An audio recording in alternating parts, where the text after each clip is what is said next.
Mr. Chairman. Thank you to the witnesses for being with us today. At last week's hearing, we heard from my colleagues on the other side of the aisle that the high prices Americans are paying as they struggle to put food on the table and face mounting debt are the result of greedflation and shrinkflation. And today, it's a similar story. This time, the boogeyman is so-called junk fees, and these fees are to blame for the obvious economic pain Americans are feeling. Not skyrocketing inflation, not increasing global instability, and certainly not the slush fund known as the Inflation Reduction Act. Clearly, there is no shortage of finger-pointing for the failure of Bidenomics, or as I like to call it, brokenomics, because that's what's happening to the average American family. My Democratic colleagues and this administration have deployed a herd of scapegoats to deflect blame for the economic harm they have brought upon American households. Instead of taking responsibility for the real consequences of unchecked spending and increased regulation across the economy, the Biden administration would rather throw a towel over the mirror and say, "Not me." Sure, it might be easy or even politically expedient to slap a label of junk or excessive on additional costs for legitimate products and services in an effort to villainize business in America so that they themselves do not have to face the reality that Bidenomics, brokenomics, is causing devastation after devastation after devastation upon the shoulders of the American people. But it is long past time that Democrats stop playing political games with price controls and trying to micromanage the business operations, especially when the real outcome of these feel-good games is reducing access to credit and limiting economic opportunity for those who need it most. That's why I introduced a CRA resolution to overturn the CFPB's credit card penalty fee rule. Let's be clear about what this rule will mean for American families. It will result in lower credit limits and higher interest rates for borrowers. It will result in new fees for services that are currently provided free of charge.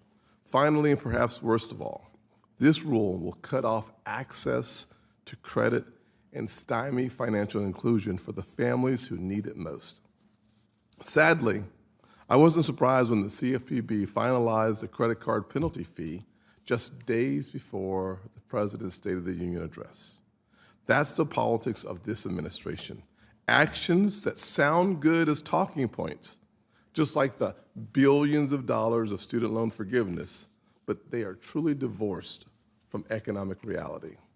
And it's not just the financial sector, it's everything, everywhere, all at once. That's what astounds me. This administration's rhetorical hypocrisy. The White House has claimed that a junk fee is a charge designed either to confuse or deceive consumers. Ironically enough, two of the recent targets within the committee's jurisdiction, overdraft and credit card late fees, are two of the most highly regulated and transparent business practices in any industry. The credit card late fees and overdraft fees we are discussing here today are in fact not illegal and are heavily regulated. And while we are on the subject of regulation, if Democrats actually wanted to address the junk fees that American families are facing, a good place to start would be the enormous costs that consumers are paying due to the Biden administration's regulatory onslaught. It's an albatross around every family trying to make ends meet. Since he took office, the total cost of President Biden's regulatory nightmare, the mountain of red tape, is $1.37 trillion. That's $1.37 trillion, T as in Tom, dollars, paid by everyday families in the form of higher prices because of these new regulations. This contributes to the increased cost for food, housing, vehicles, and all the other basics a family must have just to survive. And this happens while inflation is raging. If my friends on the other side of the aisle were truly interested in helping the American family, the American people, this hearing will be about finding solutions to tame the inflation that has increased the cost of goods by almost 20% since President Biden took office. We should be discussing how real average hourly wages have decreased under this administration. Remember, 52 paychecks in a row where inflation was higher than wage increase. And we would be discussing how President Biden has promised to let the TCJA, the Tax Cuts and Jobs Act, expire next year, which would result in a $2.5 trillion tax increase on the American family. But that's not the conversation we're having today, unfortunately.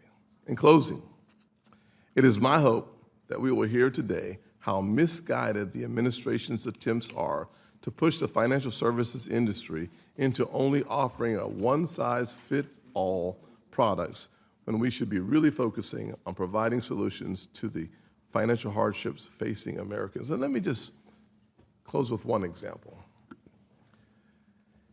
Everyone I know hates paying a late fee.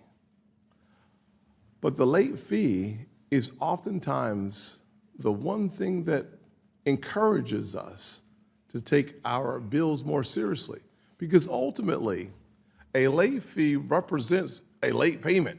And if you are late on your payment, ultimately, your credit score goes down, which means that the cost of borrowing goes up, undeniably. If we really want to save Americans more money, we should focus not on these fees that encourages better payment history so your credit score goes up and your interest rates go down. We should focus on the cost of gas up 40%. We should focus on the cost of energy up 30%. We should focus on the cost of food up 20%, not on late fees. Thank you, Senator Scott. Three witnesses.